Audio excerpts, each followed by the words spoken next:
Girl Balancing and Other Stories by Helen Dunmore. Read by Juliet Stevenson, Emilia Fox and Kobna Holdbrook-Smith. With a foreword written and read by Patrick Charnley. Forward. On the evening of the 11th of November 2016, when my mother was already very unwell, she asked me to sit with her to discuss the management of her literary estate after her death. Although she lived until June the next year, the unpredictable path of her illness meant we did not know how many more weeks or months she had left, and for her this was the time to get things in order. We sat on her bed and I noted down what she told me, the processes she followed in doing her accounts, her instructions on what to do with the papers that were stashed away in many boxes in her office, passwords for her email, phone, Spotify account, Facebook, and that we might, perhaps, publish a collection of short stories after she died. That next year, 2017, would see the publication of her final novel, Birdcage Walk, her poetry collection Inside the Wave, and an illustrated children's book, The Little Sea Dragon's Wild Adventure. Amongst the complex and interlinked feelings of impending loss, a less visceral, yet still potent sense of waste was that the flow of Mum's writing was being cut off long before its time. Mum, though, was more philosophical about this. As always, ideas for the next novel were developing in her mind, but she felt satisfied with where she had got to with her work. There wasn't something particular that she wanted to achieve which she would not now be able to do. A collection of short stories at some point might be nice, though, she said to me that evening. It is almost 20 years since my mother published a full volume of short stories, but she did not stop writing them.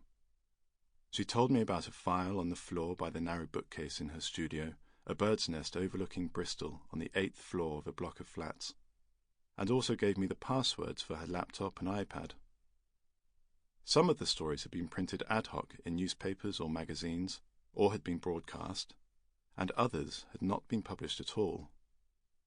Those could be included, she said, but it depends how good they are.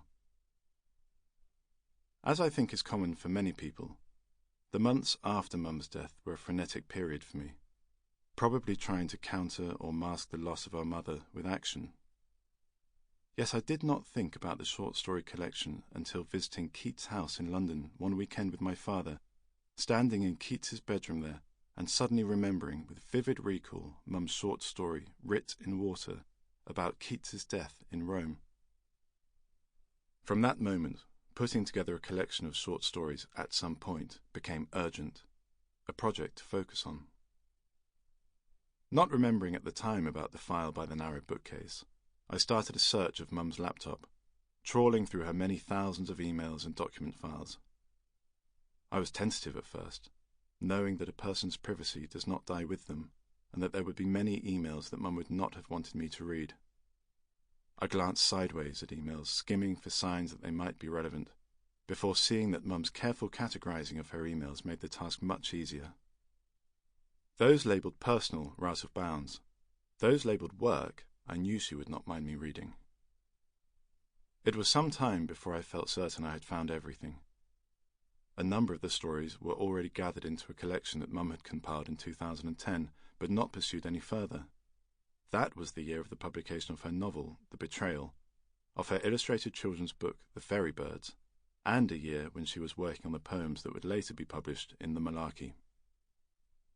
The 2010 collection had sat there, waiting for its time, and clearly this was the starting point of what Mum had in mind when suggesting a collection.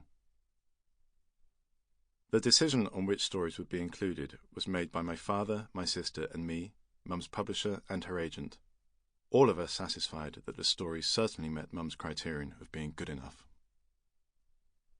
The prospect of editing this collection was daunting, although made much easier by the guidance of Mum's friend and publisher Selina Walker, who published Mum's last 3 novels. Ordinarily, the publisher makes suggestions to the author, who then finalizes the work. Here, I had to make judgments not about what I thought should or should not be edited, but about what Mum herself would have done. Sample complete. Ready to continue?